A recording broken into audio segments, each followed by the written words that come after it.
Nu vă îngrijorați de viața voastră gândindu-vă ce veți mânca sau ce veți bea, nici de trupul vostru gândindu-vă cu ce vă veți îmbrăca. Oare nu este viața mai mult decât hrană și trupul mai mult decât îmbrăcămintea? Uitați-vă la păsările cerului. Ele nici nu seamănă, nici nu seceră și nici nu strâng nimic în grinare și totuși Tatăl vostru cel ceresc le hrănește. Oare nu sunteți voi cu mult mai de preț decât ele? Și apoi cine dintre voi, chiar îngrijorindu-se, poate să adauge măcar un cot la înălțimea lui? Și de ce vă îngrijorați de îmbrăcăminte? Uitați-vă cu băgare de seamă cum cresc câinii de pe câmp, ei nici nu torc, nici nu țes. Totuși vă spun că nici chiar Solomon, în toată slavă lui, nu s-a îmbrăcat ca unul din ei. Așa că, dacă astfel îmbracă Dumnezeu iarbă de pe câmp, care astăzi este, dar mâine va fi aruncată în cuptor, nu vă va îmbrăca El cu mult mai mult pe voi, puțin credincioșilor. Nu vă îngrijorați, dar zicând ce vom mânca, sau ce vom bea, sau cu ce ne vom îmbrăca, fiindcă toate aceste lucruri neamurile le caută. Tatăl vostru cel ceresc știe că aveți trebuințe de ele. Căutați mai întâi împărăția lui Dumnezeu și neprihănirea lui. Și toate aceste lucruri vi se vor da pe deasupra. Nu vă îngrijorați de ziua de mâine, căci ziua de mâine se va îngrijora de ea însăși, ajunge zile necazul ei. Amin. Doamne, îți mulțumim pentru mesajul acesta și pentru lecția importantă care ne dă prin el. Te rog, Doamne, să deschizi mințile noastre și inimile noastre pentru cuvântul Tău și ajută-ne, Doamne, să putem să practicăm ce Tu ne poruncești să faci în textul acesta. Îți mulțumim pentru tot. În numele Domnului Iisus ne rugăm. Amin. Amin. Astăzi am ales să privim cu câteva gânduri la acest subiect de îngrijorare. Noi am privit la un psalm mai înainte care vorbește despre grijă care Dumnezeu are peste noi. Și cuvântul lui Dumnezeu este foarte clar în ce privește poruncă care El ne dă ca să nu ne îngrijorim. Și de ce este lucrul acesta? Și de ce am ales subiectul acesta? Cred că în perioada aceasta care merge virusul, este multă îngrijorare în inimile oamenilor. Și am observat lucrul acesta, poate mai deosebit în discuție care am cu colegii mei la lucru și de cei care conduc organizația noastră, care parcă au o atitudine foarte negativă și speranța lor este într-un vaccin care vine în viitor. Și noi știm că speranța noastră este în Domnul Dumnezeu nostru. Deci există multă îngrijorare în timpul acesta. Da? Și asta este ziua mamelor. Și vreau să aduc încurajarea aceasta, pentru că există posibilitate pentru mulți dintre noi, pentru mamele și pentru noi toți care avem multe responsabilități în viața noastră să îngrijorăm de anumite lucruri. Și cred că este important să înțelegem ce este îngrijorare și ce nu este îngrijorare. Pentru că realitatea sunt unele lucruri la care trebuie să avem grijă și să ne pasăm. Și ar fi nenormal, de exemplu, când un copil din familie noastră suferă, are o boală și o mamă să nu aibă un worry despre lucrul acesta. Din dragoste noi avem o astfel de grijă, dar Biblia ne învață că este un punct când această grijă normal devine nenormal, devine obsesiv și devine un lucru care ne face neroditor. Și asta este despre ce vorbim aici, când o grijă care ne face nefolositor în lucrarea Domnului, o grijă care ne face neroditor sau neproductiv și fură bucurie din inimile noastre. Și am un cuvânt de încurajare pentru toate mamele care avem. Un cuvântul cheie care vedem în textul acesta este cuvântul Tatăl. Și cuvântul acesta se apare de mai multe ori în capitolul 6. Și pentru mamele să știți că aveți o Tatăl din cerul care te răsplătește, versetul 1. Aveți un Tatăl care te vede în ascuns și chiar te așteaptă în locul de ascuns, să aveți întâlnire personală cu El. Aveți o Tatăl care ascultă rugăciunile voastre. Rugăciunile voastre pentru familia voastră, pentru copiii voștri, El aude strigăturile voastre către El. Aveți o Tatăl care știe tot ce aveți nevoie. Versetul 8. Și este repetat în versetul 32, unde spune Tatăl vostru cel ceresc știe că aveți trebuințe de ele. Deci, prin toate aceste lucruri, vedem ce este esențial ca noi să putem să biruim îngrijorare, este să avem această relație intimă cu Tatăl nostru. Pentru că este Tatăl nostru din cerul care ne dă siguranță că El are grijă de toate lucrurile. Acum, sunt mai multe texte care ne dă porunca aceasta să nu îngrijorăm.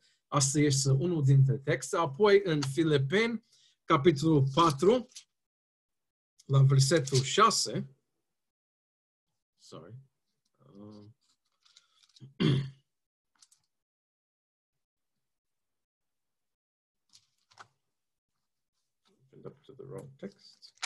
Filipeni 4, versetul 6, dar este bine să începem cu versetul 5, unde spune Domnul este aproape. Nu vă îngrijorați de nimic și în orice lucru aduceți cererile voastre la cunoștință lui Dumnezeu prin rugăciuni și cereri cu mulțumiri. Și apoi Apostolul Petru spune în 1 Petru capitolul 5, versetul 6 spune, smeriți-vă, dar sub mânătarea lui Dumnezeu, pentru că la vremea lui El se va înalța și aruncați asupra lui toate îngrijorările voastre, căci El însuși îngrijește de voi. Observați cum ideea aceasta repete prin Noul Testament. Să nu ne îngrijorăm, dar de ce să nu ne îngrijorăm? Pentru că avem un Tatăl care știe toate nevoile noastre. Și această Tată așteaptă în locul de ascuns ca noi să mergem la El și aducem înaintea Lui, la picioarele Lui, să aruncăm peste El toate îngrijorările noastre, pentru că știm că Dumnezeu are grijă de toate nevoile noastre. Și textul nostru ne dă câteva lucruri practici de ce nu trebuie să avem grijă. Și primul motiv, vedem în versetul 25, spune, de aceea vă spun, nu vă îngrijorați de viața voastră gândindu-vă ce veți mânca sau ce veți bea, nici de trupul vostru, gândindu-vă cu ce vă veți îmbrăca. Oare nu este viață mai mult decât hrană și trupul mai mult decât îmbrăcămintea? În zilele de atunci, oamenii n-au avut același acces la mâncare, băutură și îmbrăcămintea care noi avem astăzi. Și Domnul Iisus a dorit ca ucenicii săi să înțeleagă, să creadă în Tatăl lor, să aibă grijă de toate nevoile lor. Și poate pentru noi astăzi luăm granted lucrul acesta. Similar, de exemplu, în Tatăl nostru, unde Domnul Iisus ne învață să mulțumim Domnului pentru să cerem pâinea noastră toate zilele. Și noi avem aceste pâine foarte ușor. Dar toate aceste lucruri ne învață despre o dependență care Dumnezeu dorește să noi avem pe El. Să încredem în El pe toate lucrurile și să nu luăm granted niciun lucru. Și criza din această perioadă care avem cu coronavirus ne învață puțin din lecția aceasta. Să nu luăm de granted toate lucrurile acestea, pentru că Dumnezeu are grijă de noi. Și Domnul Iisus ne învață în textul acesta să nu valorăm viețile noastre așa cum lumea valorează viețile noastre. Valorul nostru înainte lui Dumnezeu și valoarea noastră ca oameni nu depinde de câte lucruri avem. Să nu este afectat de câte lucruri nu avem. Viața noastră nu este un balance sheet, așa cum noi accountants facem, unde sumărăm toate assets și deduct toate lucruri care sunt în dator ca să venim la un sumar. Asta este valoarea unor organizație. Domnul Iisus ne învață că valoarea noastră nu depinde de lucrul acesta. Și ne învață, este un argument from the lesser to the greater, unde dacă mâncarea este acolo să servească nevoile noastre, nu invers.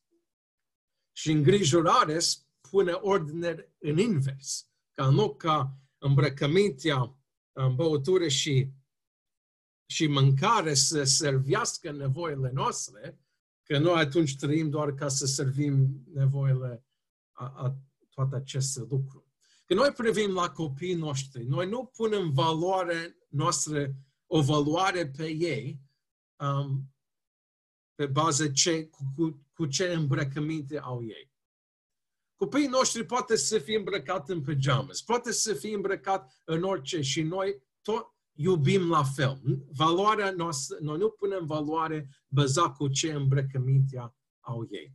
Și în același rând, Dumnezeu nu pune valoare pe noi cu ce avem sau cu ce nu avem. El are grijă de noi și este foarte important să fim încurajat de lucrul acesta, de valoare care Dumnezeu pune peste viața noastră.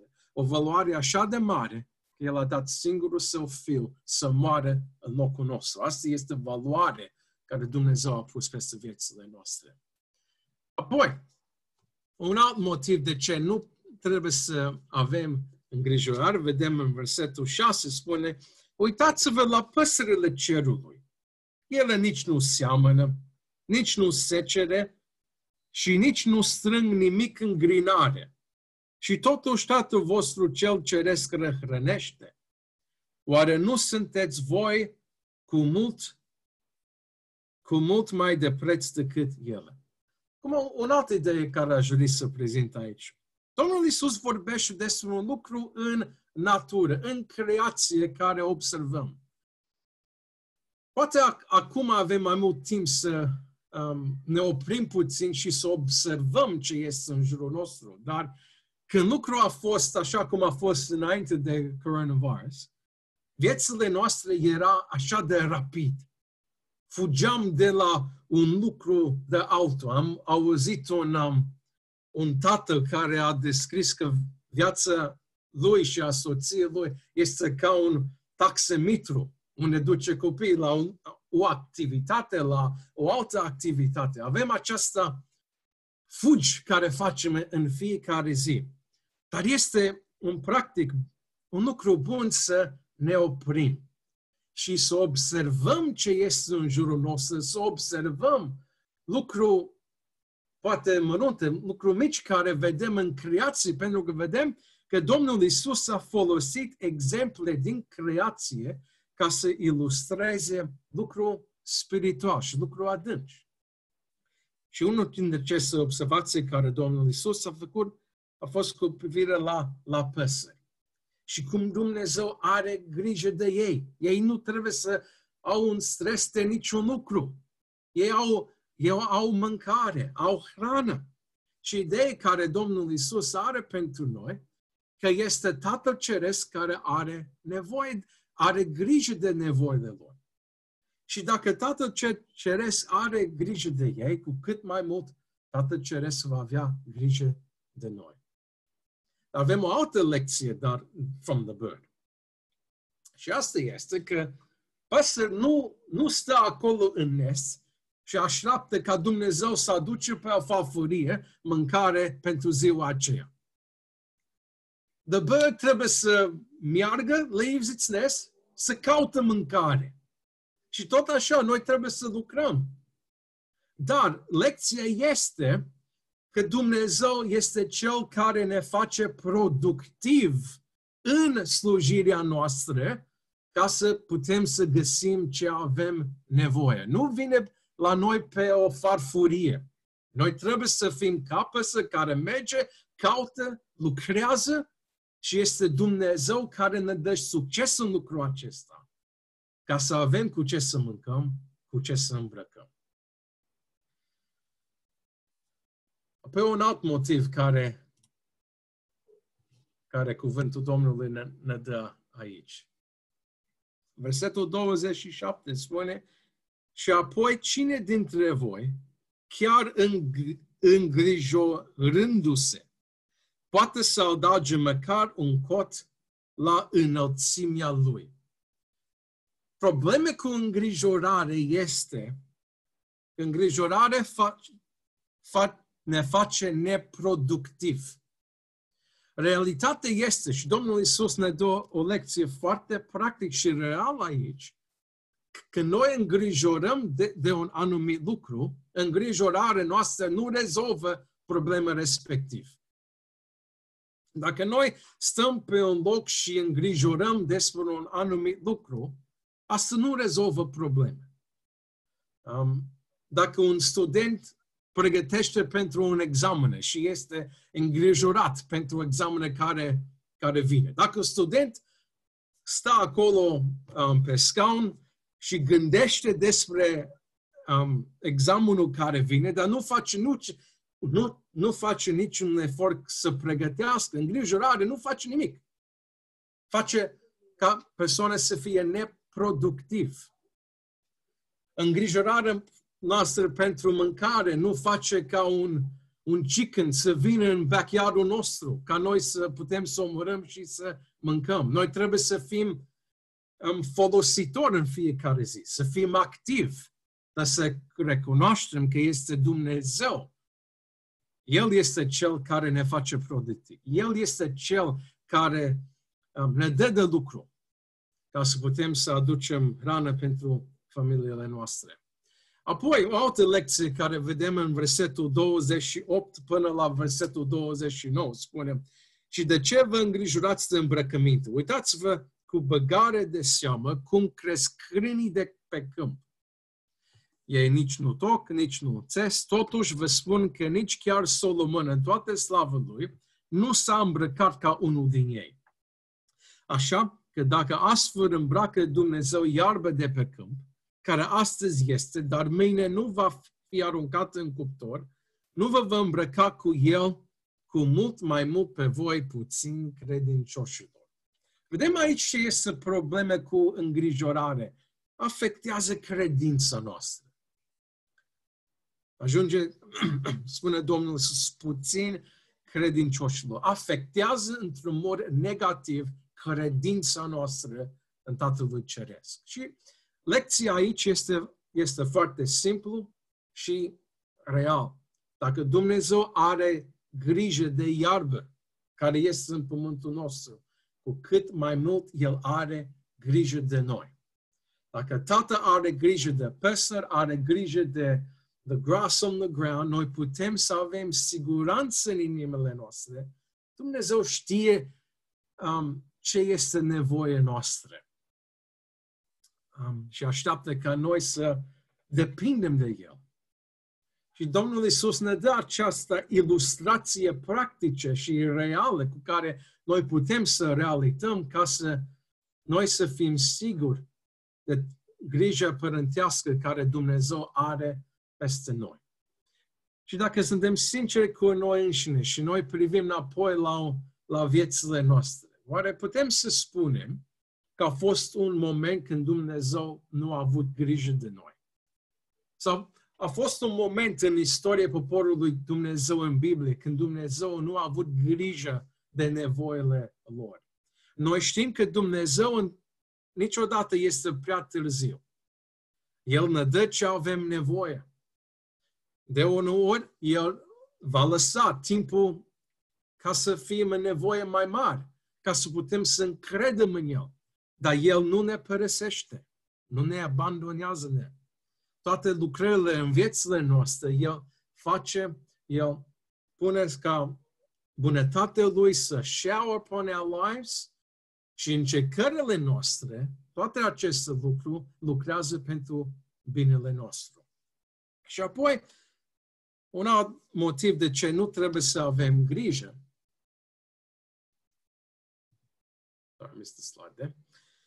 este că Tatăl nostru știe ce avem nevoie.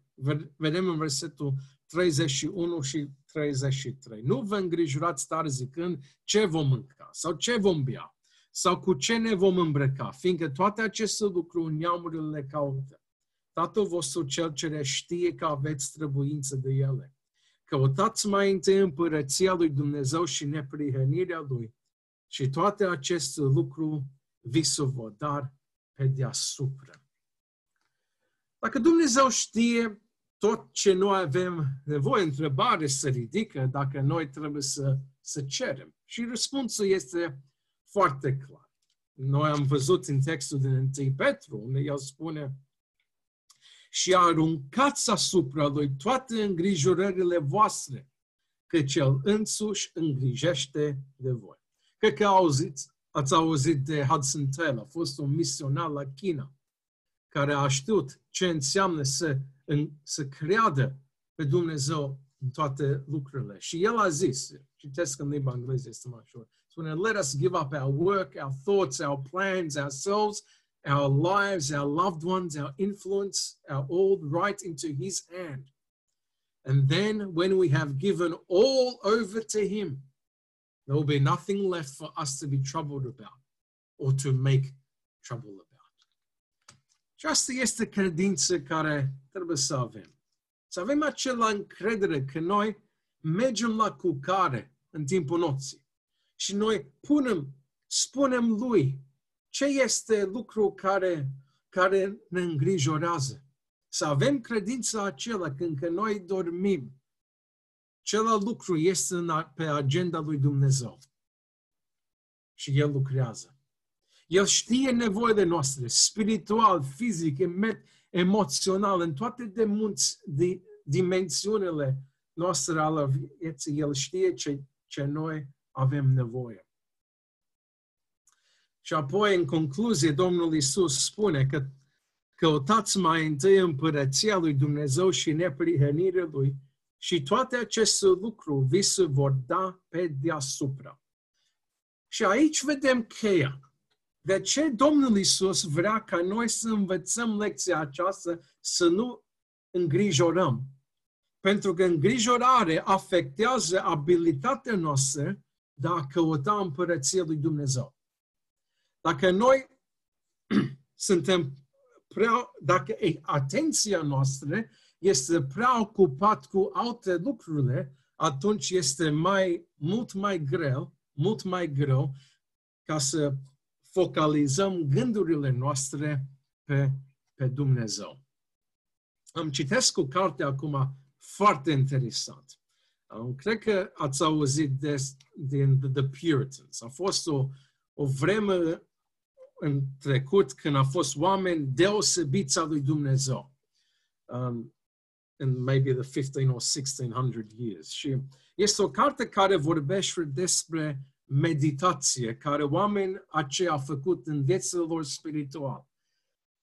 Acum, probleme cu cuvântul meditație, că noi, în societatea care noi trăim astăzi, este confuzat cu felul în care lumea noastră folosește cuvântul meditație. Când cuvântul Domnului vorbește despre meditație, nu vorbește în același fel așa cum lumea vorbește. De exemplu, când lumea vorbește despre meditație, vorbește despre yoga și toate aceste lucruri that's related to that. Toate acele fele de meditație învață omului să empty his mind. Dar cuvântul lui Dumnezeu ne îndeamnă să umplăm mințile noastre cu cuvântul lui. Asta e diferența. Lumea ne învață să empty gândirea noastră, dar cuvântul lui Dumnezeu ne învață să umple gândirea noastră cu cuvântul lui Dumnezeu.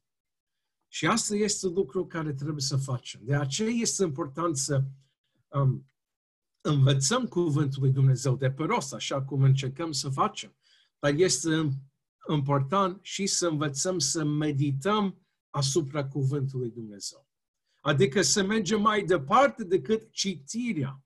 Să citim un capitol sau două. După ce citim acela capitol sau două, este un practic foarte bun să alegem un verset sau două versete și să medităm asupra lui. Și să ne gândim cum este real în viața noastră sau ce schimbări trebuie să facem în viețile noastre. Vedeți? De ce trebuie să învingem îngrijorare este ca să putem să medităm adânc la împărăția lui Dumnezeu și toate lucrurile care este descoperite pentru noi în cuvântul lui Dumnezeu. Și doresc ca Dumnezeu să ne ajute pe noi toți, pe mine, pe fiecare dintre noi, să avem acela viață de meditație care cuvântul lui Dumnezeu ne îndeamnă să avem. Și ca mințile noastre să fie pline de cuvântul lui și să ne gândim adânc la ele. Și în felul acesta, desigur, vom crește în viețile noastre spirituale și să ajungem la măturitate care este în Iisus Hristos. Să ne rugăm Domnului. Doamne, îți mulțumim că Tu ne dai atâtea motive pentru care nu trebuie să fim îngrijorați.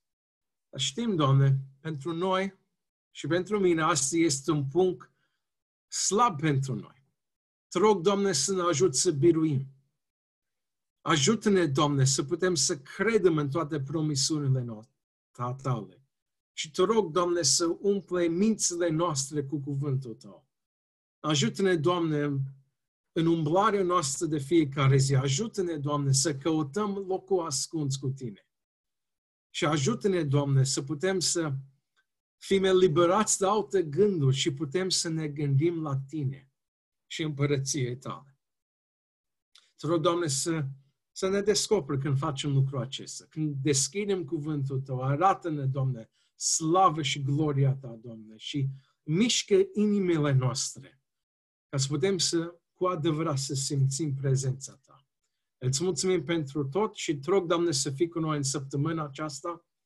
Te rog, Doamne, să fii cu toți din adunarea noastră. Doamne, te rog să fii cu fratele Pensa, care este acasă, și te rog, Doamne, să dai bucurie acolo unde este și sănătate și fii cu el, te rog. Și te rog, Doamne, să fii cu noi toți de acum și până în veci de veci. Amin.